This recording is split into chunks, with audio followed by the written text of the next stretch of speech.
Welcome everybody to today's video. We have more Heroes of the Storm content here, and we are starting today with the GO4Heroes Monthly Final, a best of 3 series to kick us off in the round of 8 between Nihilum and ATN Fancy. Two really strong teams on the European server right now, and especially Fancy is gaining a lot of momentum these days and is aiming for the top. The guys are extremely good, they are playing very well, and they are just improving constantly.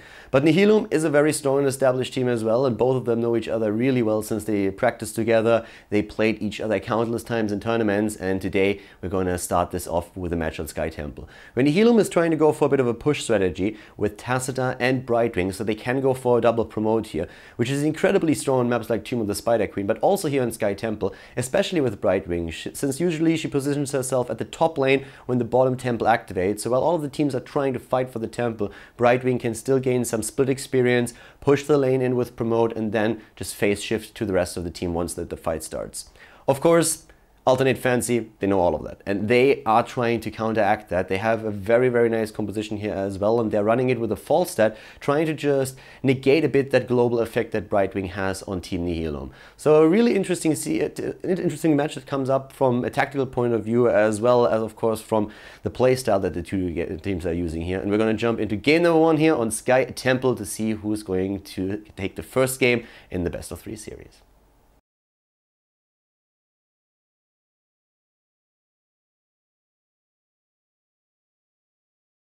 Game number 1, ladies and gentlemen, GO4Heroes Monthly Final. Well, let's check this one out. This is going to be fun because at this moment we are looking at Sky Temple, and Nihilum versus ATN Fancy is going to be a great game. To the left side of the map we're having ATN Fancy with Devis on Anubarak, we're having Blumbi on Mirrodin, and Darkmog on Falstad. Happy is playing Rega, and Crosby on Kelthas. So the team to the left side here, ATN Fancy, these days extremely strong, and they are going up against Nihilum. Alex the Frog, or Pro G, whatever you want to call him, on Tacita, Tazdingo on Sylvanas, Rolik aka Khaldor on Jaina, Stork on Johanna, and Vonatil on Brightwing. So, well, this is going to be a pretty fun setup that we're having here. We have 2 bans, by the way, per team. Now, this is the new rules. It's also what Blizzard is using for the Road to BlizzCon tournament. Unfortunately, we don't really have a whole lot of healers currently in the game, but still, this is pretty neat.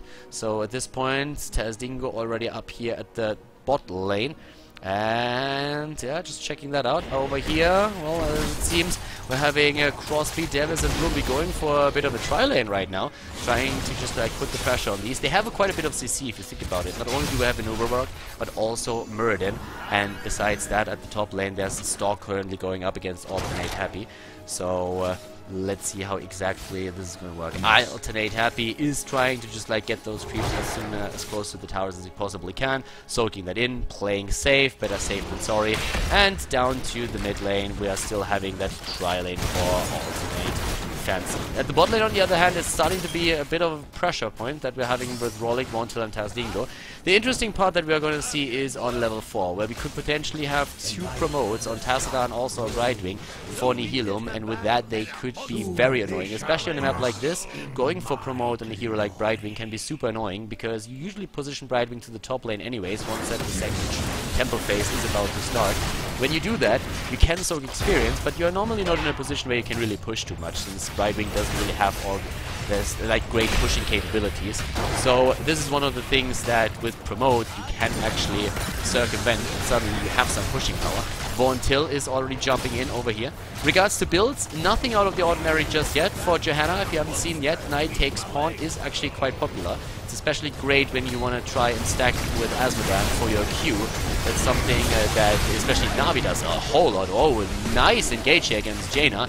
And Khaldor didn't get away, so Rolik dead, the first blood in this game, and so far Alternate is doing really well here. The team is extremely strong. We've been talking about this. They just qualified for the ESL Major League by taking down Dignitas with the 2-0, and they made it look easy in those games. There's already 1 promote on Brightwing, and I wouldn't be surprised to see Tacita for the exact same talent. At the top lane, at least Mirrodin is trying to push Stork back, and now Crosby is coming in for some extra damage as well. Missing, on the other hand, his stun here, his gravity lapse, so it's very unfortunate for him. Brightwing at the bot lane can now start to promote and push this in. I guess that's what they are going to do pretty soon. We have Darkmog also, of course, with that global presence that you have thanks to your fly ability. a nice lead that we're having an experience here on the side of Alternate Fancy. Thanks to all the shots that they got from the two temples, they were able to establish that. Level 4 with Netherwind for Gravity Labs, a great talent if you don't want to go into the gathering power, and well, this is one of the talents that is still very strong, but at the same time it's also something where you have to keep yourself alive, and as Khaldor, that is oftentimes easier said than done. We're already having one of the camps taken here. Tazdingo is moving in, taking Barbed Shot, by the way, on level 1 for the Sylvanas. This is a great talent to take. Barbed Shot, especially on maps like Tomb of the Spider Queen, allows you to really burst down creeps, minions, bosses with super speed. It does 200% extra damage against minions and mercenaries. It's a really nice talent to take if you want to rely on pushing powers a bit more heavily. And the only thing that you give up for it is the extra range on your Q ability. With the wind, there's nothing else but just make sure that you have a bit of a better radius on your Q, so it's something where you can really use that.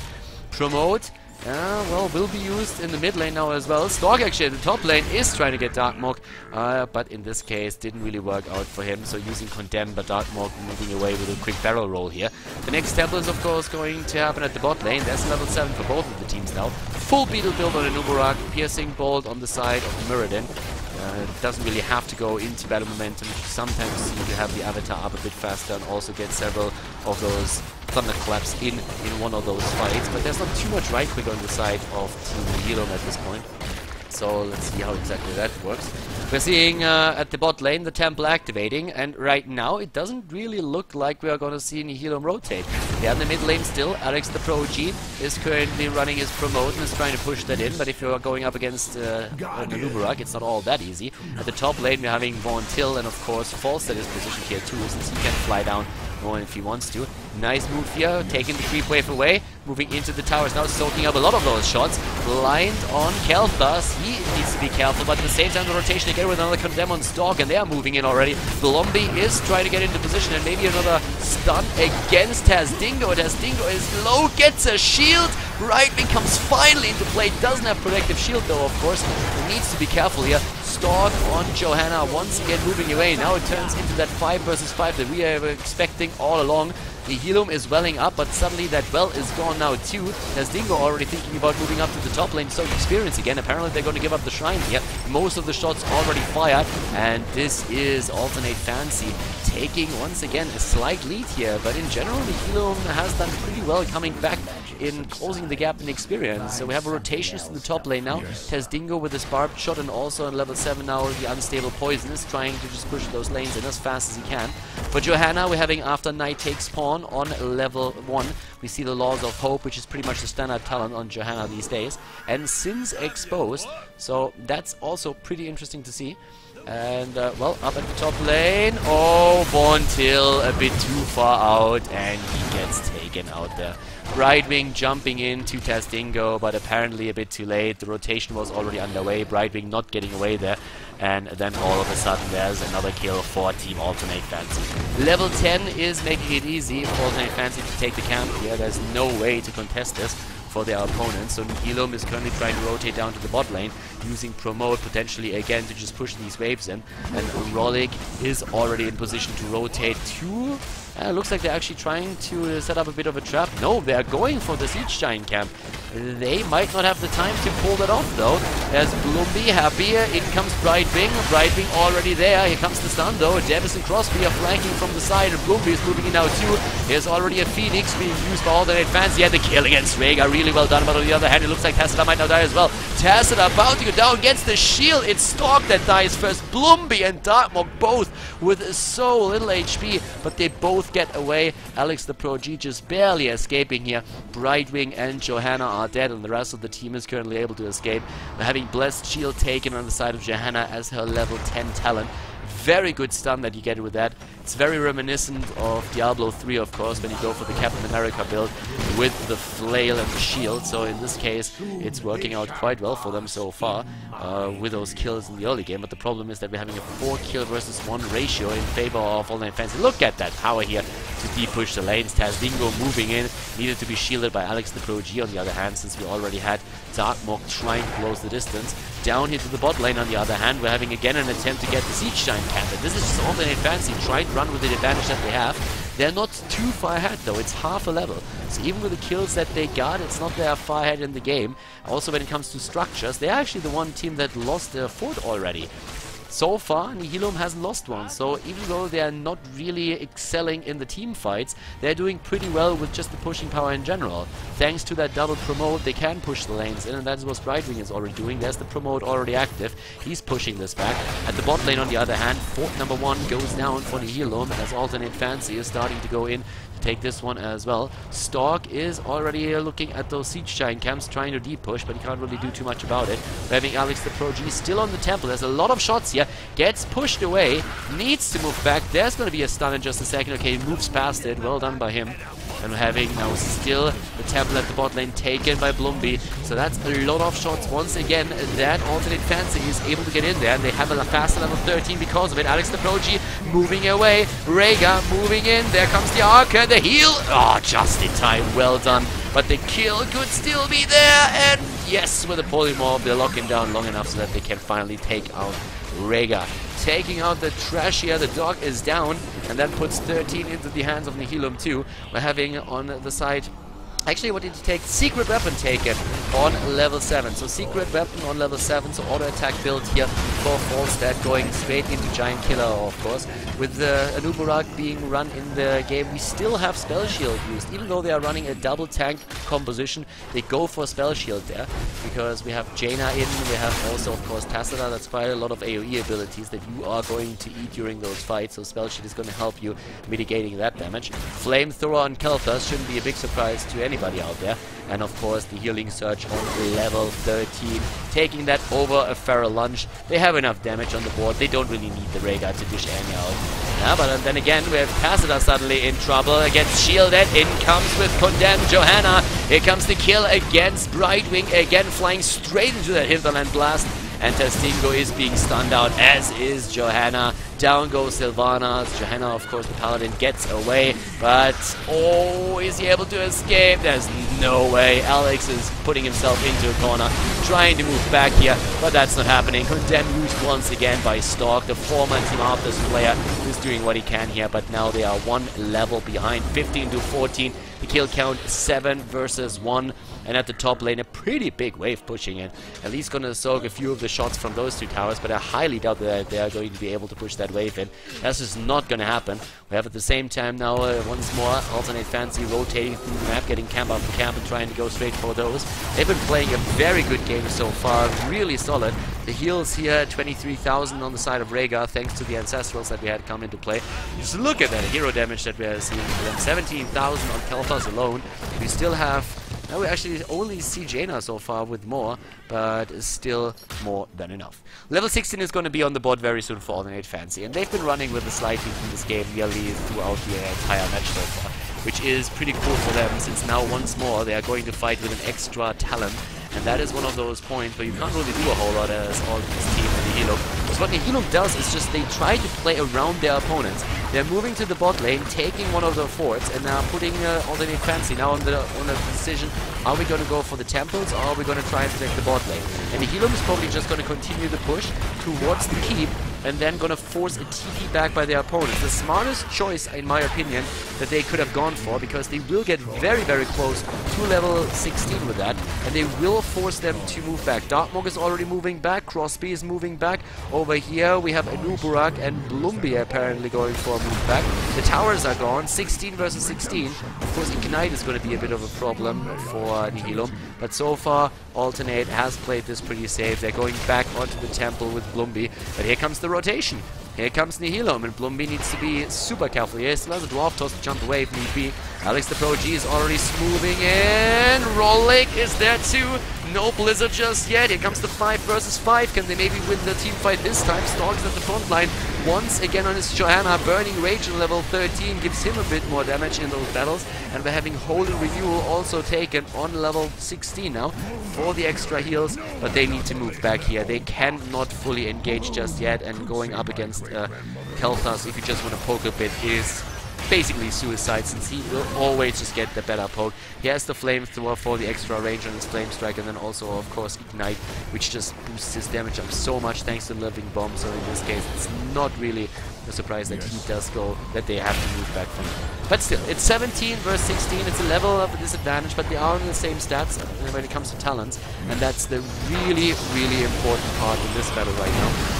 Once again, up at the top here. Here comes the attack. They're going straight for it. Once more, they kill. Rega is down. Sylvanas too. And Tacit are dying as well. Rolling is already low, and Darkmove is moving in immediately with his right-click build, trying to get another DPS move in against Jaina, and Jaina is eliminated. It is nearly a 5-man wipe that we see there. Stalk about to go down now too, and 5-man down, 4 still alive, and they're just starting to move in. This is going to be keep number 1 in the game here.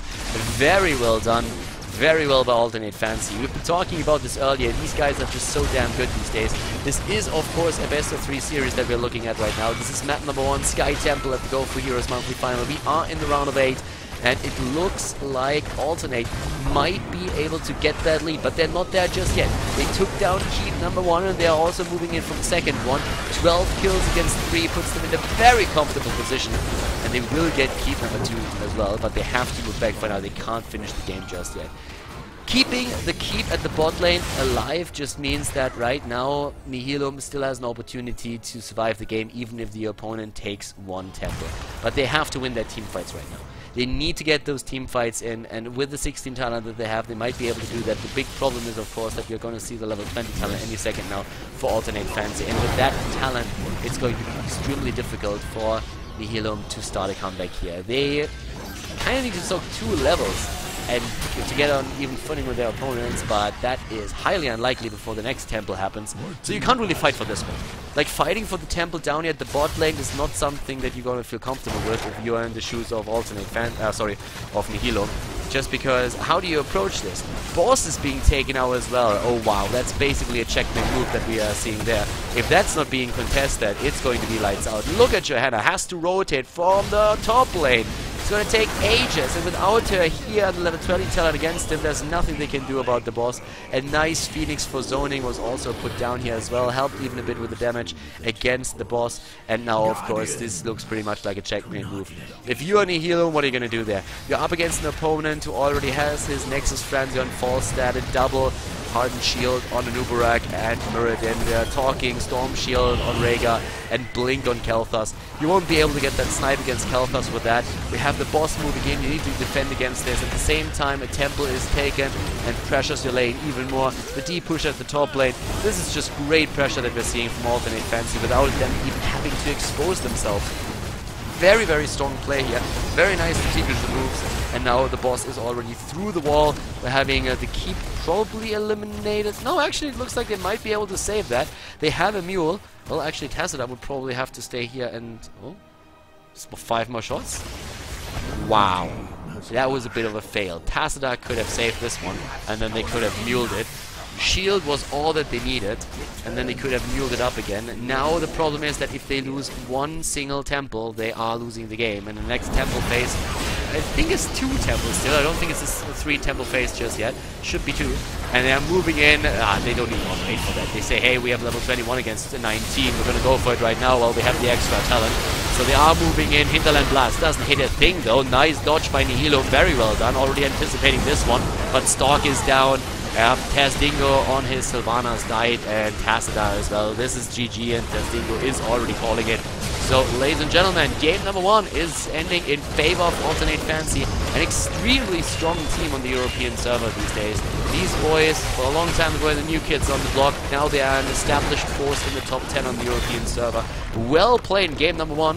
And I guess we're going to jump into the second map to find out who's going to take it here, the GO4Heroes Monthly Final in the round of 8. Nihilum taking game number 1 and therefore the lead in the best of 3. If they want to go to the semifinals, they have to win only one more map. It is the loser's choice for the map now, and we are seeing Blackheart's Bay. And Blackheart's Bay is actually one of the best maps for Alternate Fancy, and they're running one of their infamous Illidan compositions here. Illidan and Abathur in the same composition for them here, and they are trying to round that up with the Khaldor in the back line.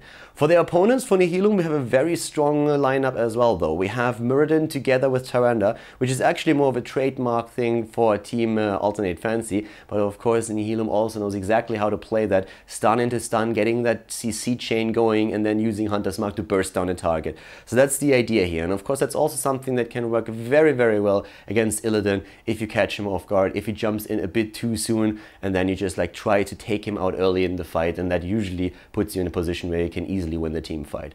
One map is all that Nihilum needs. Alternate Fancy, they need 2 in a row now. We're gonna go into game number 2 here in Blackheart's Bay at the GO4Heroes Monthly Final to find out which team is gonna take it.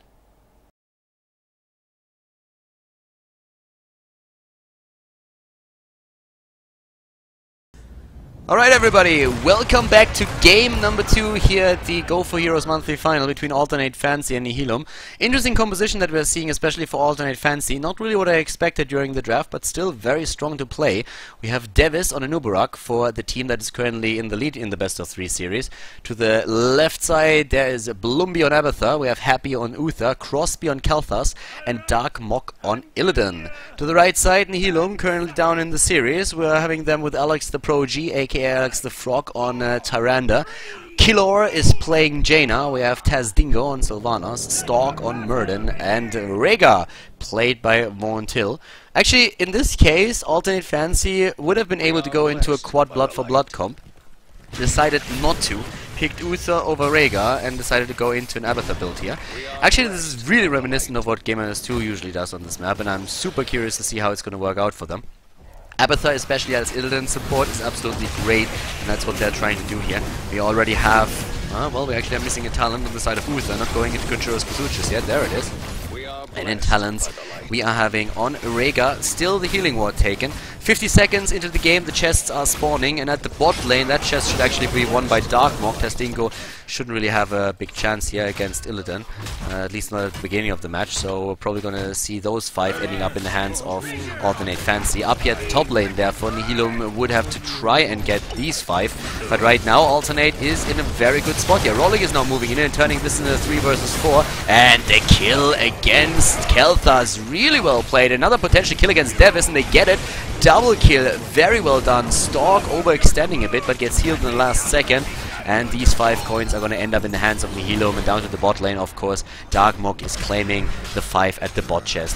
We could actually have a situation where Abathur caused the deaths at the top lane there. Stork apparently having some troubles here. So he was a former player for Team Arthas, by the way. Apparently Alex is lagging. Alright, so far didn't really make too much of a difference for them, I suppose. But right now we have 6 coins against 4, so at least 1 was stolen out. Currently looking at the talents, we have Assault Scarab. So normally what you are doing on Anubarak is you go for a full beetle build on the first 3 talents. There is a build out there where you can just simply go for the extended range on your Impale, on your Burrow Charge, and also for the Bed of Barbs on level 7. So that's the normal stuff that we are seeing there. In this case, another thing is that we're having Pressurized Glance, of course, for Abathur. Normal these days, you see actually the spines on 7 and 13 taken over Soma Transference, which is pretty nice heal for the target that you symbiote, but as you can see right now, these are probably, well, you can't see it yet, but those are probably going to be the Needle Spine talents that we're going to see later on. In the case of Khaldor, we have Mana Addict, there's the Shadow Shield right now, and over here, of course, the normal standard builds with Reverberation being the counter to Illidan, so that his attack speed has been slowed down a bit, in case you have never really seen that. One of the strong things about the lineup that we're currently seeing for Nihilum is that it's going to be stun into stun with Muradin into the stun of Alex the Pro G, so Tyrande is going to play a very important role now in the early game, since those two are going to try to roam and take a kill or two. Top lane, that's where Rollick currently is positioned, and that means that Abathon needs to start soaking that lane a bit, and that's not going to be easy, to be honest with you. We're having currently in the mid lane, of course, most of the action happening, and a rotation down to bottom since Davis decided to take over the lane here, so that Illidan can go to the top and help out there. That's also going to be quite important here. There we go already. Oh, and they're trying to go for Happy. No, Crosby is the target, but Abathon already in position for that. Really well done.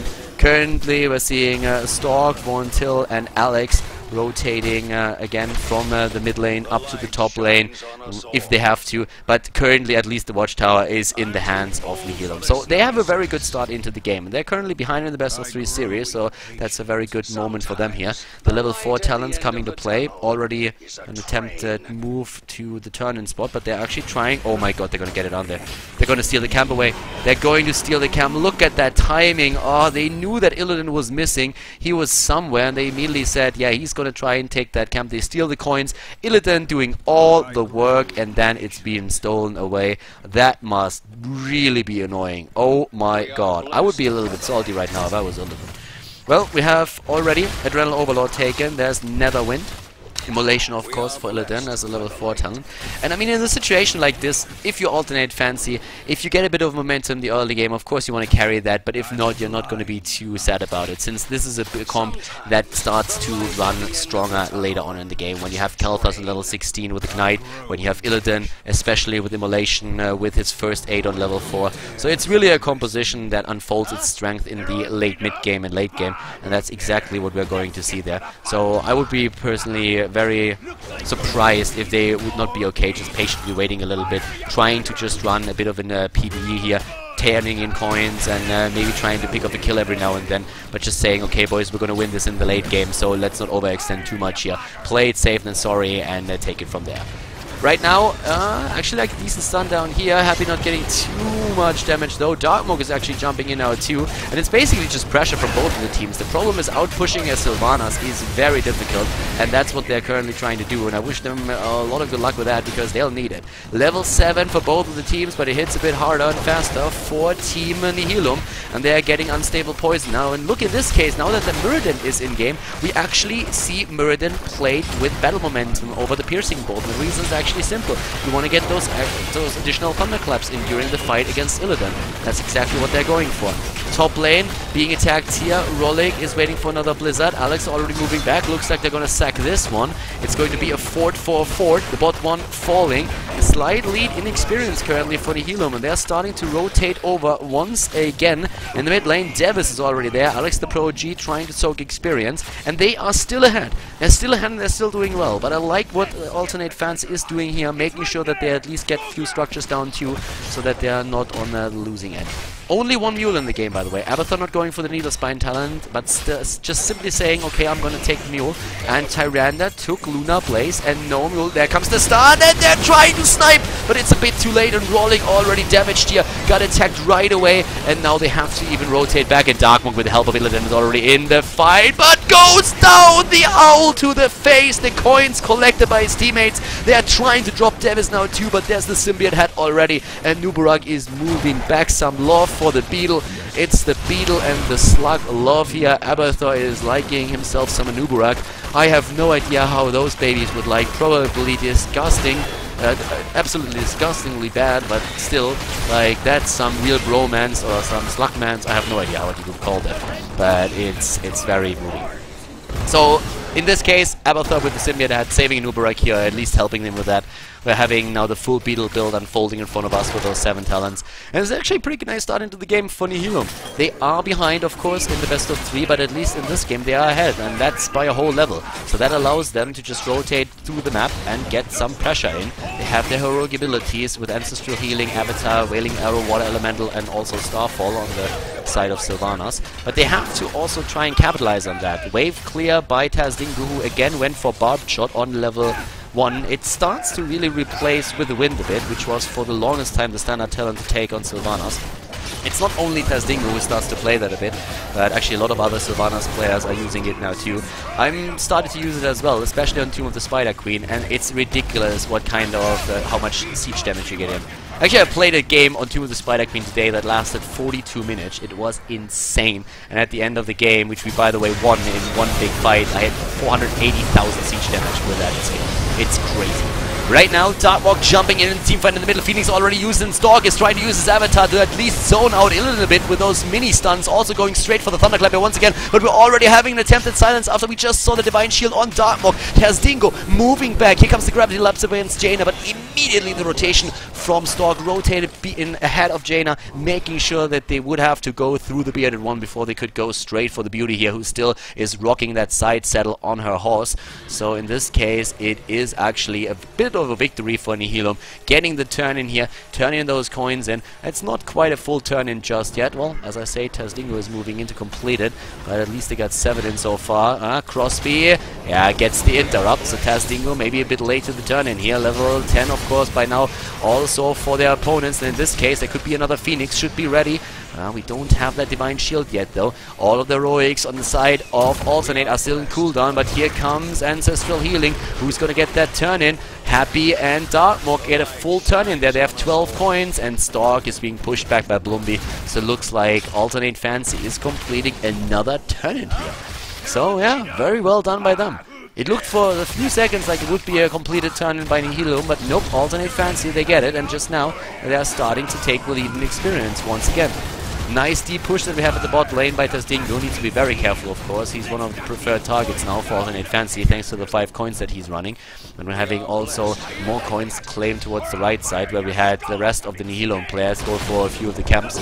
They have still another 1 minute and 40 seconds on the hard camp there, but it looks like Davis wants to go for boss. A bit of a ballsy call there, and let's see if if Nihilum is gonna call that. I mean, all of these players are gone from the map, and there are very few spots where they could be. They're trying to burst it. Here comes the Owl, revealing it. Are they going to move for it? It looks like it, but they might be a bit too late. Here comes the rotation. They are moving in. Stork is at the front, and they get the boss. What a clutch move here by Alternate Fancy. Wow, I'm really loving it. But can they win the battle? Here comes the Metamorphosis already. Darkmok going in. Darkmok is getting dropped so fast, but the Divine Shield prevents him from dying. Ancestral Healing already being used to keep Borna alive, but Jaina going down. They get the counter kill against the Uber again against Illidan, but they're all so low. Crosby with another great stun. Alex actually gets him. Tazdingo moving in now too. He's low as well, though. We have Vonatil trying to go for the Feral Lunge and get some extra damage into maybe drop Happy or Crosby here. And once again, the jump as Stork is moving in. Does he have enough mana for another bolt? He does not, but a clap is there. And therefore, we're getting another kill against Alternate Fancy. They got the boss, but they're losing 2 chests on the map now. The boss already going through the wall here. Rolik is back to business and is now trying, of course, to de-push, whereas the rest of the team is moving straight to the turn-in spot. Great fight that we saw from the Nihilum there. They get both of the chests right now. Very big victory for them in this case. Very well done here. Even with the 2 spell shields that we had for their opponents, they were able to make this happen. Davis was Davis! The wolf is moving away. Stork jumps away. That was a close call. Actually, it looked for a second like that would backfire. We have, by the way, Soma Transference picked after all. So if you think about it, normally when you have Tev Needle Spider on level 7, then you can also go for the talent on level 13. But as they went for Mule instead, Soma Transference is, of course, the better talent to take here. Very well played in this case by Nihilum. I mean, I really like that. That boss call alone was already pretty cool that we saw from Alternate Fancy, and it was a very gutsy call, and they are able to make it work. But then they are also a bit low from the fight against the boss. Boss walks past Nihilum. Nihilum forces the battle, gets the entire kill series off. I think they dropped 4 targets against 1. They're now ahead with 6 kills against 1, and they still have 21 coins, and that's going to increase once they take the small camps here. So, very well done by them. And of course, with Sylvanas, they can just rotate up to the top lane and take another fort. I'm really liking the dynamic of the game right now. It's currently still the 1-0 lead for Alternate Fancy, and you should never count them out. But at this pace, we might see a 3rd game between these 2 teams. Depends, of course, a whole lot on how exactly Alternate is going to run the rest of the match here. They are in possession of 9 coins. Probably going to get another 2 over here. That would put them into... Oh, actually, are they going to force into a battle? 16 talent is ready. Yeah, look at that D-push. Barbed shot together with unstable poison. Crazy. Just crazy. Oh, damage Muradin. Give him the axe. The executioner talent that he has. It's a variation of the Executioner talent, as you can see here. 75% more damage. That is a very interesting one. I'm actually liking that quite a bit. But the problem that you have, of course, always is that you give up Stone Form, and Stone Form is amazing. It's such a great talent for tankiness. They're running Muradin as a solo tank here. I think I prefer it if you are running this with a double tank, but in this case, apparently they're really worried about their damage in the battle, and it helps, of course, to drop Illidan when he starts to jump in. So I'm curious to see how exactly that's going to work out for them. And Muradin usually is not the priority target for the opponent if you are running with a Jaina and a Tyrande in your team. Also, of course, Sylvanas, and therefore, I guess, in this case, they are just more worried about the damage than anything else. But this is going to be a fun one. I want to see how that is affecting the damage on Muradin. Let's have a look at the damage right now. Damage on Muradin is currently 8,000, so he is far behind the other three. The ladies. He's behind the ladies in the team. They're moving down to the bot lane already now and trying to move that in as well. And let's see how that's going to work out for them right now. 16 talents already also for ATN Fancy. That means we have Ignite. And yep, there it is. Ignite already being used, but that keep is going to go down. Or maybe not. Not quite. And they have a mule. Keep that mule in mind. They're going for the fight here. Oh, the potential kill. They didn't get Bloomy. Darkmok jumps in into the back line. Stork is trying to get his damage in, but here comes the Divine Shield now finally. Again, the battle. Here comes the Blizzard and the initiation with the Nubarak, but a kill against him. It's a 2-for-1 right now. Anub is dead, but so is also Muradin. Muradin without the Stone Form, not able to make it happen.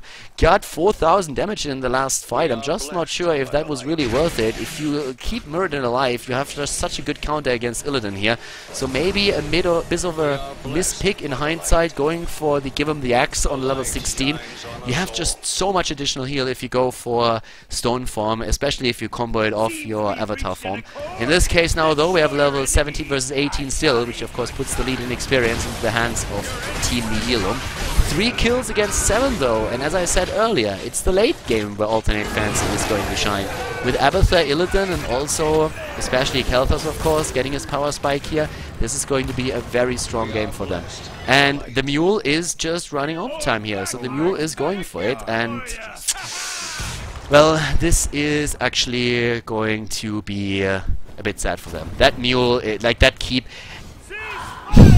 they could have maybe sacrificed even one hero, I don't know, like just move in, try to not only buy time for the rest of the team to escape, but drop that keep, sacrifice yourself. Now they are still running against an opponent who has all of the keeps available. Not quite sure if that really was worth it.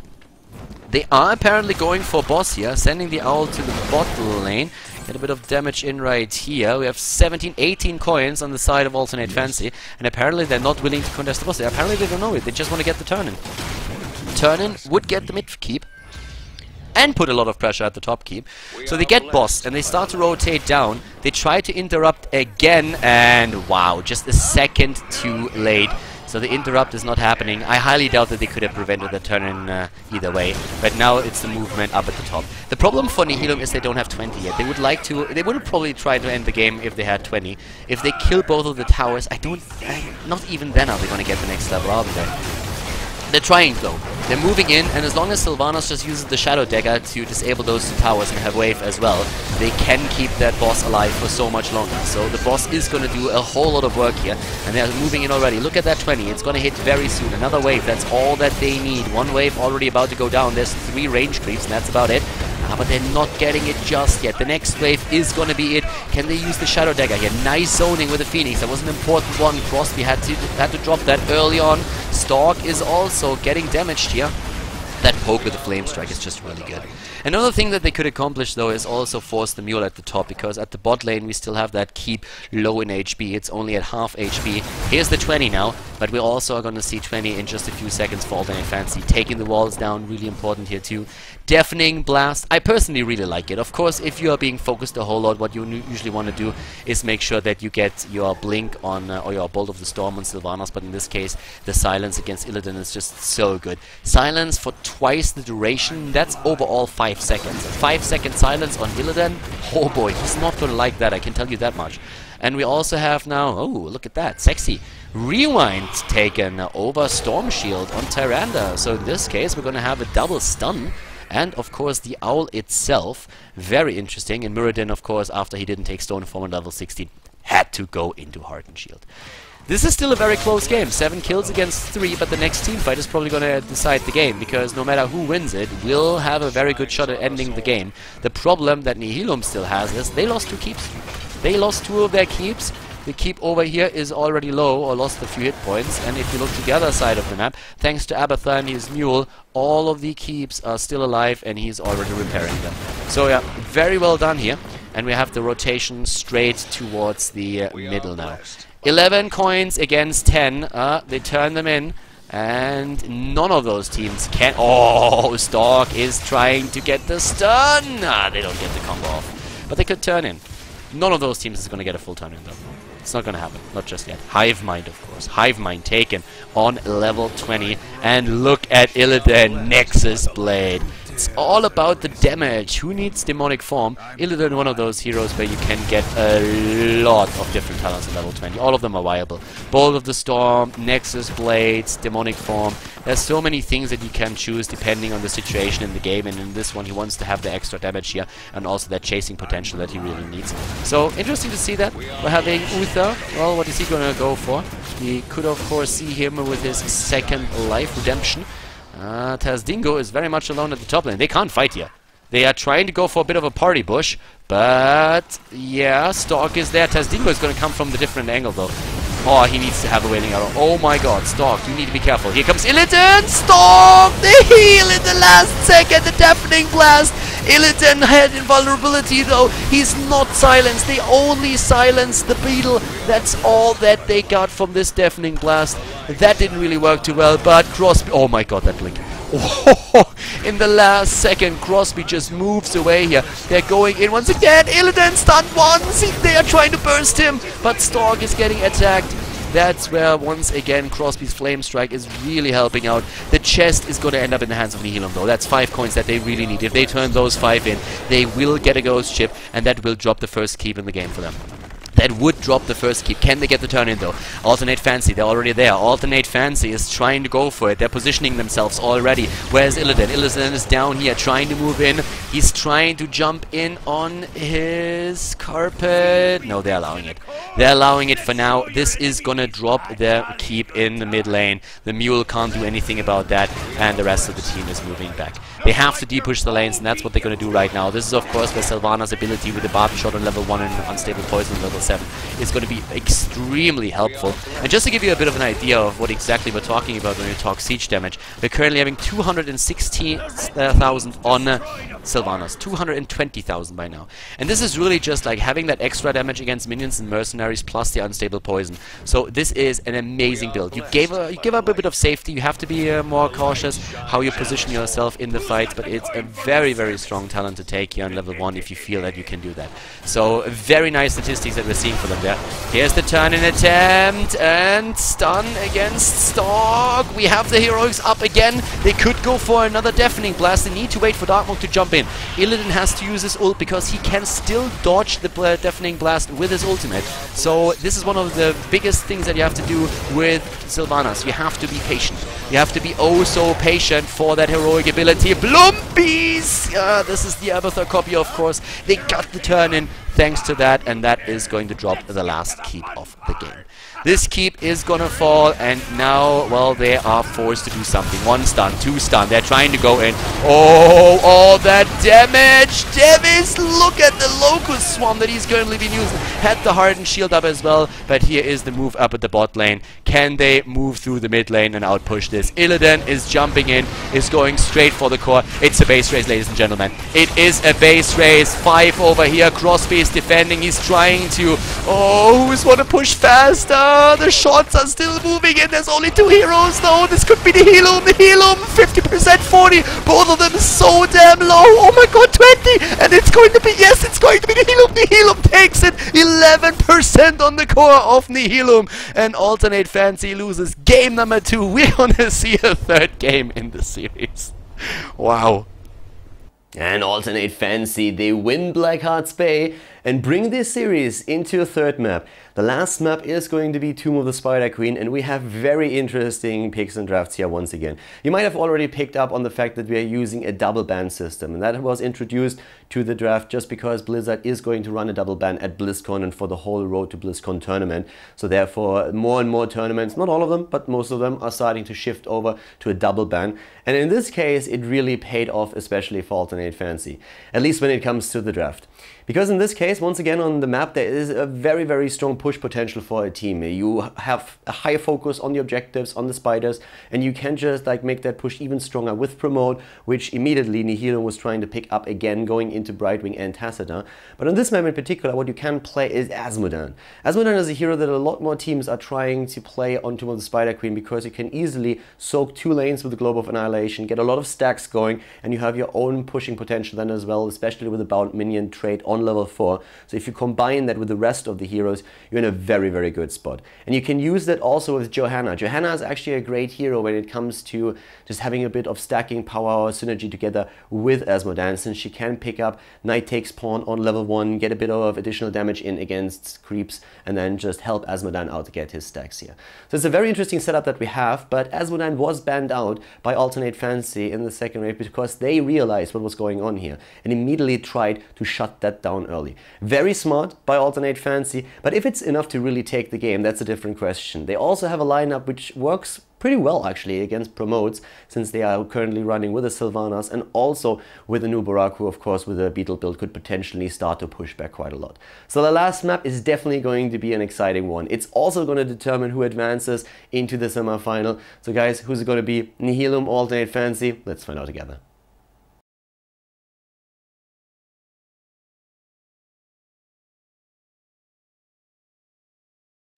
Alrighty boys, game number 3 after we had a sick finish in the last game on Blackheart's Bay between Alternate Fancy and Team Nihilum here in the round of 8 of the GO4Heroes Monthly Final. We are now on the third map, and it is Tomb of the Spider Queen. We had a very interesting draft there, especially since Alternate Fancy apparently studied their opponents quite a bit, banning out Azmodan, a pick that or a ban that we're going to talk about in a bit. We're jumping into the game, and Rollick to the left side on Khaldor for Nihilum, Alex the Pro G on Tacita, Taz Dingo on Falstad, Stalk on Johanna, and Vontil on Brightwing. To the right side of the map it is Alternate Fancy, Darkmorg, Sylvanas, Crosby and Jaina, Devis on Nubarak, Blumby on Murden, and Happy playing Malfurion.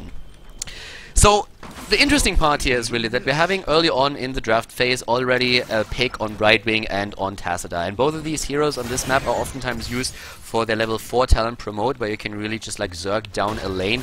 You can like play it a couple of different ways. You can either go into one lane, use those 4 promotes and push the same lane, or you just simply go on the lane, promote, it's a bit more common, and then you abandon the lane, go to another one and push there.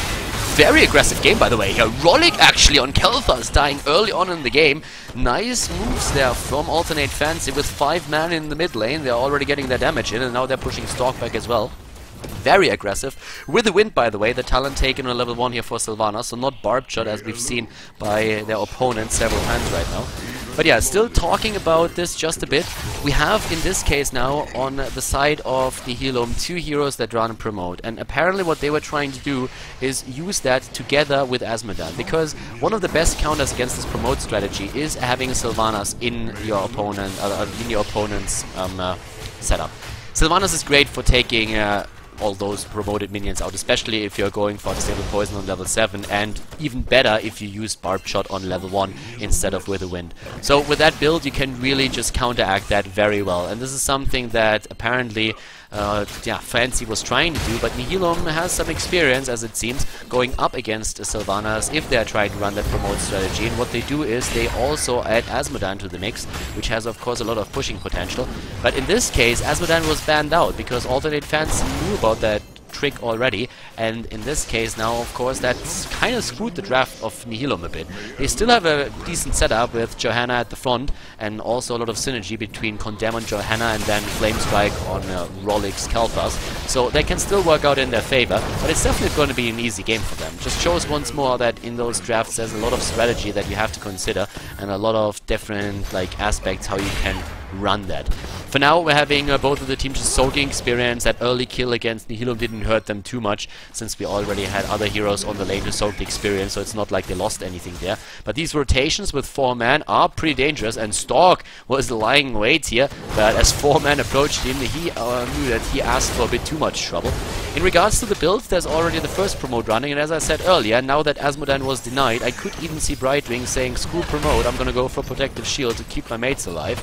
So that's an option that Brightwing has now. Originally the idea was to go with double promote, but you can really see how Brightwing is hesitating now to take his next talent. Probably talking to the team now and saying like, hey guys, should I really take promote here? We won't be able to run that too strong just yet with the Sylvanas on the other end. We could try, but I could also go into protective shield and whoop over there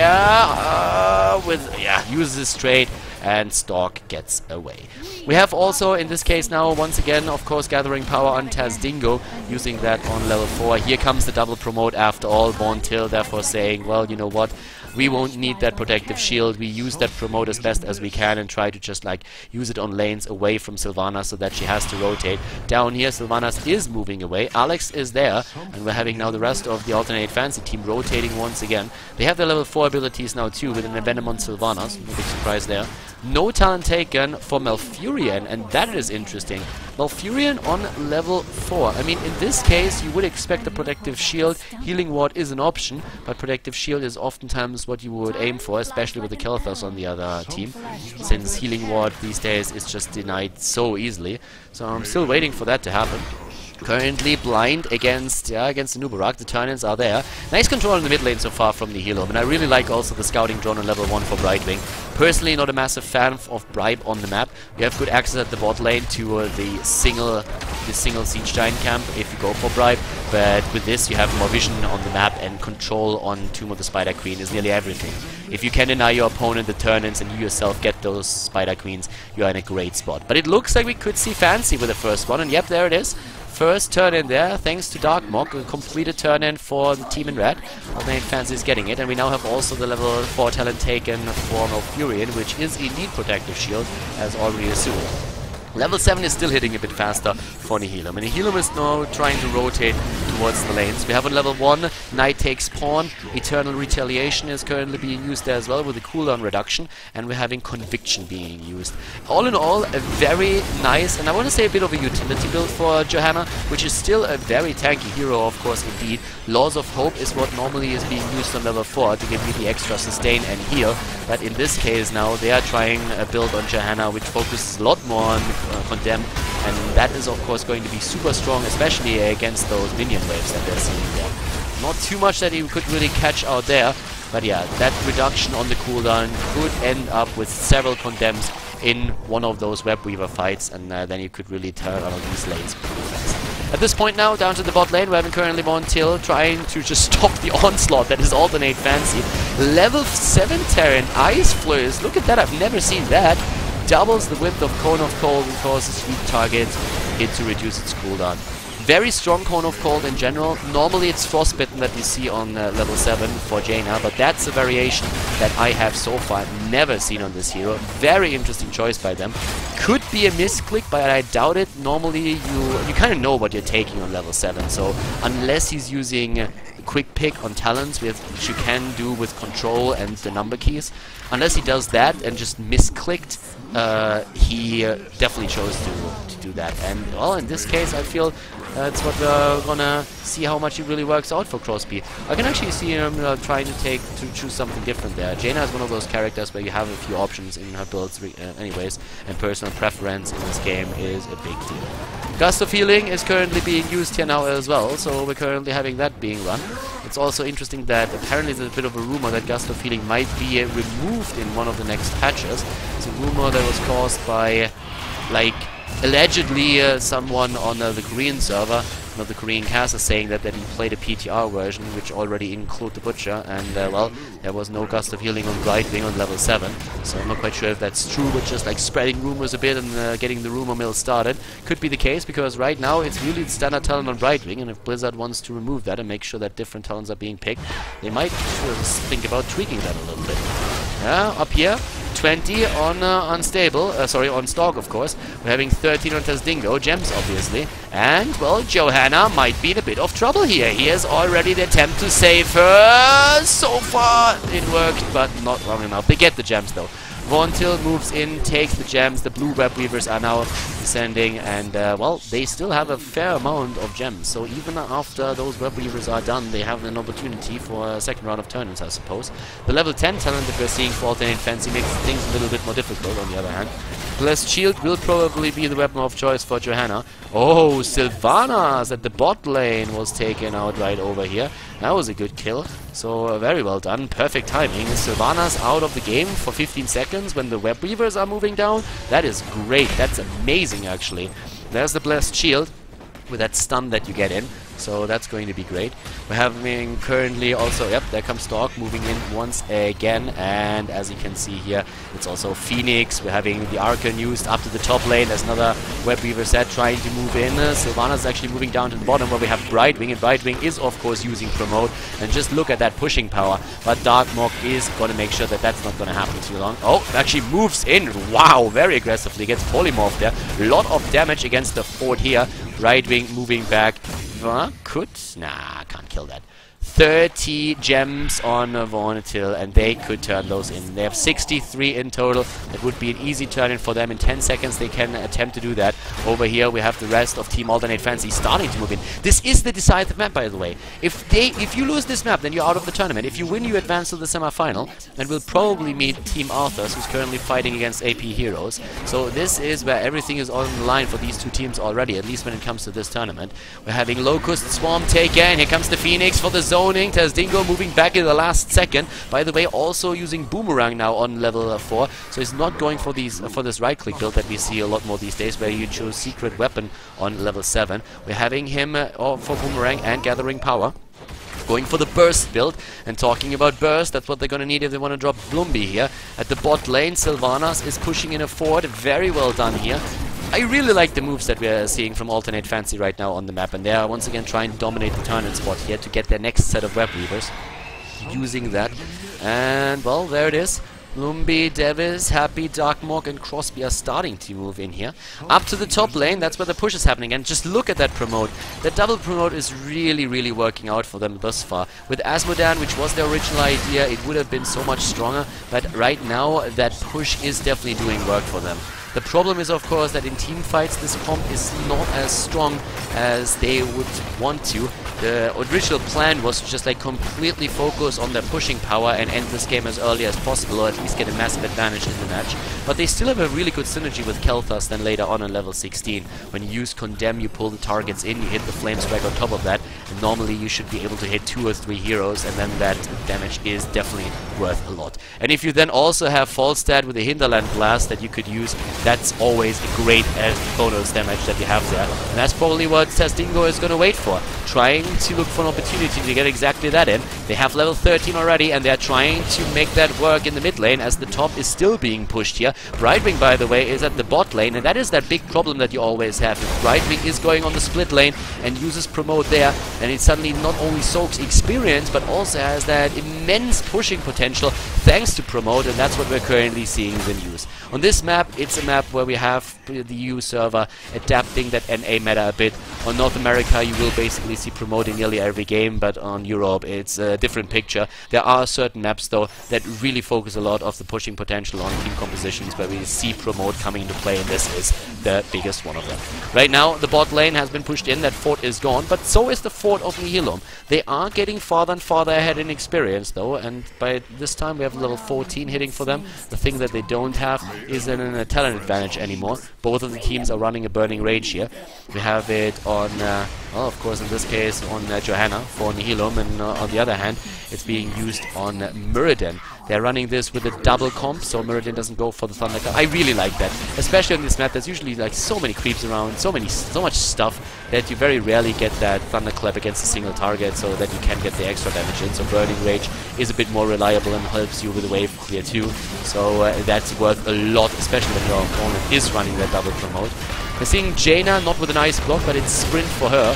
Not too much like hard engage that we are having on the side of their opponent. So Nihilum isn't running with that hard engage, and therefore it makes sense to just forego, for now at least, that ice block and use instead sprint. But still, it's really a match on eye level that we have between these two teams. 1 kill against 2. 62 gems still available on the side of the red team, and they have their web weavers on the way. So the web weavers are starting to move in, but keep in mind that on level 16, that is where Healththirst will have that power spike thanks to Ignite that we are going to see, and that will make things a bit more tricky for Alternate Fancy, so that's where they have to be extremely careful on how they play it. Well, looking at the position here, we have at mid could actually fall here. Sylvanas with that black arrow trade once again. Nice zoning. Oh, and they get actually the stun against Bloomby. Oh, that was a great hinterland blast.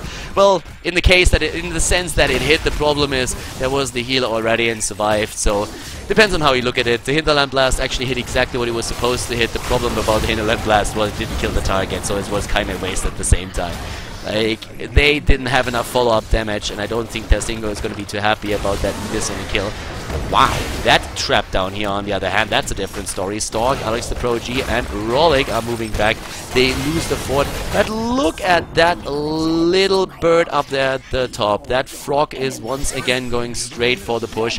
Oh, silence! Denying, and Von Till is trying to speed away. Wow! Oh my god! What? He blink killed away after speeding himself up here. I can't believe that he got away there. And he actually got the silence out. The silence locking him down for a second, but he gets away. Oh my god, that was great. That was really good. I can't believe that he survived that. I already saw him die. I was like happy, another Brightwing dead. Only that Brightwing is a good Brightwing. We all know that. Jokes aside. Like, I really thought he was dead meat, but nope, he survived it. 16 is now ready, and that means, of course, Ignite for Nihilum. After Prescience, also Dimensional Warp now taken, and of course, with that build that we're seeing for Tasdingo, by the way, Static Shield on level 13, we're having Overdrive now taken on 16 for the extra burst damage on the Boomerang and Hinterland Blast, so that's already great. And Johanna with the imposing presence, I'm liking this one. Oh, the Dwarf, look at that, like Bloomby. Give him the axe! Trying to move in there, they don't have their 16 yet, but they're very good at stalling time right now, aren't they? I mean, that is very impressive here. And the turn-in at the bot lane. Yes, Crosby's turning in, and the Web Weavers descend. That was amazing by Alternate. I really like that. I mean, they deny the turn-in at the top lane with 2-3 heroes. They turn in at the bot lane themselves, and now they have another wave. Cold Embrace taken, also Northern Exposure. 2 great talents if you want to stack additional damage on an opponent. And we're having 1 Blood for Blood. What is Merlin going to go for? Stone Form would be what we expect, but Give Him the Axe was used in the last game. I don't think we're going to see that talent anytime soon again, but with Jaina in the game, it could happen. So right now we're having Stone Form taken. They're going for the bot lane again. Nice push. Look who's up at the top lane with the split experience. It's once again your friendly neighborhood frog. It is Brightwing. Might have to jump back pretty soon though. Oh, nice Condemn! Where are those flame strikes? No follow-up in this case. Apparently still on cooldown. And yep, Ignite already being used here. But that's where Stork really needs to work together with Kelpas. They need to use that. Here it comes. Condemn. And yeah, it didn't really work out the way that they wanted. Also the Gravity Lapse moving in, but a bit too slow, not hitting a target. But they still keep the keep alive. Brightwing is still pushing the top lane with Promote. We're having Tasdingo in the mid lane, welcoming the next wave and therefore the experience. Great match so far by the two of them. 2 kills against 1 still. Very few kills, but it's just a strategy that comes to play here, right? It's just that Promote strategy against the attempt of their opponents to run the map, control the center spots, and make sure that they're getting their objectives to work for them. At the top lane, Brightwing might be in trouble again. Nope. Speeds himself up, moves away, and in the mid lane, 1 camp taken, and they're starting to move in once again. It would be great for Nihilum if they get level 20 before their opponent. That would be nice. It would be one of the things that they could try and do to get ahead. There's still a fort in the mid lane for Alternate Fancy, and the game is actually at this point already 16 minutes in. Oh, they're trying to go for Sylvanas. They do not get the kill though, and we have now Devis and Bloomby jumping into the backline here, trying to go straight for the kill. Here comes the silence against 3. Really well done. Oh, Alex needs to move back, but he gets taken out, and Blink kill. Von Till keeps himself alive for another second, trying to heal Tasdingo. Tasdingo, is he going to be able to fly away? Yes! Oh my god, flies into the middle, whereas the rest pushes at the bot. Von Till dying. Oh god, it's a 5 versus 3 now, and looks like this keep is going to be forfeit. Dingo just barely surviving that, flying away before there's another Stormbolt on Muradin. And now Rolik, of course, he needs to use his Flame Strike. Poke, poke, poke, and use the Phoenix for the zoning. Well, the keep is down, so that didn't really do anything anymore. But wow, that battle there. Very good silence. You could really see how 3 of the heroes were moving in and trying to start with the heal, with the shields. Tassadar and Brightwing at the forefront, and then all of a sudden there's that Wailing Arrow, and that of course kind of destroyed their plans there. They were taken out, especially of course Tassadar was taken out, and Brightwing was attempting to save the rest of the team. That didn't work out too well though, so a bit unfortunate for them. And now all of a sudden they are in a bit of trouble. Look at the damage here on the side of Kelthas, by the way. He's really starting to spike now after 16, 34,000 already.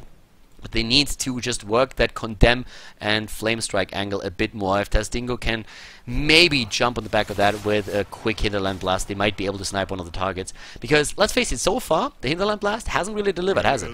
Got some damage in, yeah, of course, but no kill. And normally when you run a full stat, you wanna try and burst the target down. That's your intent. You try to lock a target down. That's why we oftentimes saw or see Tyrael together with Falstad. You Judgment in, you lock a target down. You see Falstad with his ult, you get the burst damage in, you kill the target, then you turn it into an early 4 versus 5. Back in the days, we even saw that with Nova, so that you could go into Precision Strike together with the Hinterland Blast, which was very strong for a long time in the Alpha. There's finally the Web Weavers. It was about time that they got those. Ah, nice blind, and of course, again, that extra damage thanks to the Flame Strike. Also, Dingo is ready to get some more damage in too.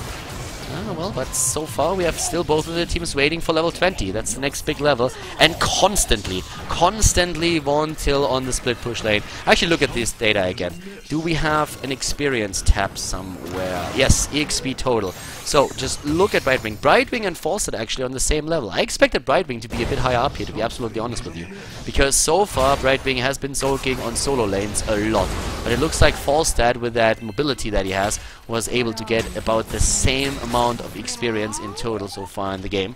Brightwing still searching for friends in the bot lane. So far, apparently hasn't found any. That's why she's still there. But yeah, with the Web Weavers and with Promote, this is of course being pushed in quite heavily. So right now, looking at level 20, that's about to hit any second for Nihilum. Might that be the talent that they can use to take a fight? Oh, Sylvana is already moving back here. Apparently a bit afraid that Stark would go for another Condemn and pull her back. They're moving towards the bot lane. Just 1 or 2 more creeps. That's all that they need here. Level 20, any second now. There it is. The 20 talent. And we have it taken. Call of the Wildhammer. Storm Shield. 2 Storm Shields. Not only 1, they go for 2.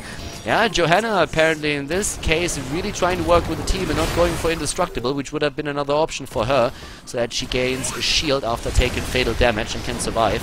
But Storm Shield, of course, benefiting the entire team. There's no 20 yet for the opponent. Maybe they can use that timing window. It's a small one. It's a really small window that they have, but it's maybe the opportunity that they really needed, and they're going to try and use that. Keep in mind, once that they destroy the keep, they can start to promote catapults. Promoted catapults are a pain to deal with. I can promise you that much. Uh-oh. Yeah, well, they're all there. They're trying to take that camp, and they're going to get it. Oh, ballsy call. Ballsy call. That could have backfired. Like, an area this closed off. If Locust Swarm hits, if there's suddenly a Deafening Blast, and the Water Elemental is also in there to slow you down, then you are definitely eating a lot of damage there. But the Web Weavers are again descending, this time for the red team once more. This back and forth in this game, I'm really liking it. It's really cool to see that. Bolt of the Storm for 2 of the heroes on the side of Alternate Fancy. Vala, sorry, not Vala, but of course Sylvanas, and also Jaina, and we're having a double hardened shield for Nubarak and Muradin. And what is Malfurion going to get? Could get a Bolt of the Storm if he feels pressured. We have a Storm Shield available for him. Has a couple of options of what he can go for as a Muradin player in this case, but right now I don't really feel like he needs a Bolt of the Storm. So maybe that Storm Shield might be a good option for them. Once again, they're moving in here, all the way up at the front. Condemn being used, trying to zone them. Bloomby and Devis have, of course, to shield the backline, but we have all that poke thanks to Kelthas, and Kelthas is getting the damage in more and more. Still no talent picked on the side of Malfurion. No level 20 talent for Happy. He's very, very cautious with his attempt here. They're trying to save the fort, but at the same time we're having the mid lane being pushed, and that's a keep that's at a risk here. They should really try and do something about that, but the zoning is still going on, and now it's down. The fort eliminated, and Nihilum is falling back. They have 2 Web Weaver Wraiths, one at the bot lane, one in the mid lane, and that is going to be extremely tricky to deal with, especially in the mid lane, as one of those keeps is nearly gone already. They need a few keep kills themselves, Nihilum. They need those promoted catapults that would really turn things around once again. It's such a big problem, or such a big deal to deal with promoted catapults. If you've never really experienced playing against that, then believe me when I say that it is the worst. It's really, really painful to do. So now, of course, we have the lead in hero damage for Khaldor on his team, but Sylvanas is still out DPSing a bit. Looks like we're seeing a move towards the turn-in point for Tazdingo, but again, Alternate is there. I'm liking their control. The play that they're showing here, really that just controlling the turn-in spots, they do that so well in this game. And every time they're there. Tazdingo using his mobility to... Uh-oh, Bloomby, is he gonna try and pluck the bird here? Nope, he's not, but the silence and the kill against Khaldor, way too far out. Oh, Rollig out of position in this case. Too far out, they see a chance, take it. Nice Hinterland Blast, trying to prevent the worst, but here goes Johanna. That might be the beginning of the end. They go for Tassadar, they're trying to get the bird. Oh, chicken for dinner. Doesn't look likely. Tazdingo is still getting away. They're trying to defend, but it's a 5 versus 3 right now. A few of the damage dealers are still there. That's a 40-second window that Alternate Fancy has right now. What are they going to do? They're going to try and end. And we're having the movie. Tazdingo keeps himself alive. So important right now. So important. They're still fighting in core. Vornatil with Blink Heal once, Blink Heal twice. Gets away somehow. God knows how he did that. Oh, Darkmog on Sylvanas is so low, but there's still 5 heroes. And the kill! The kill against Brightwing. Taz is moving in for more damage, but it is too late. This is going to be game. 2 kills, 1 against Jaina, 1 against Sylvanas. Can they save it? Devis, it's only 20. The healer is still there, but Muradin as well. Alex the Progy, here comes from the Tog Rolling. Here comes on. Oh my god, that's 7%. No, the Dwarf. You gotta be kidding me. You got to be kidding me. Is this real life? No, the catapults. They took it down. They took it down. What a game. Alternate Fancy. They win it and they advance to the semi-final. Oh my god. 2 wins in a row bring Alternate Fancy to the semi-final. They take down Nihilum after the initial loss in game number 1, and now of course with the 2-1 series they are able to get to the next round. Very well played by Alternate Fancy, a very cool style here. Of course a lot of strategy going into these drafts as well, but that was quite entertaining. So a pretty cool series, at least to commentate. I hope that you guys enjoyed the content as well, and also the commentary of course. If you did, give the video a thumbs up on YouTube, and guys, I'm going to see you soon for more Heroes of the Storm content here on Khaldor TV. Have a great day. Bye bye.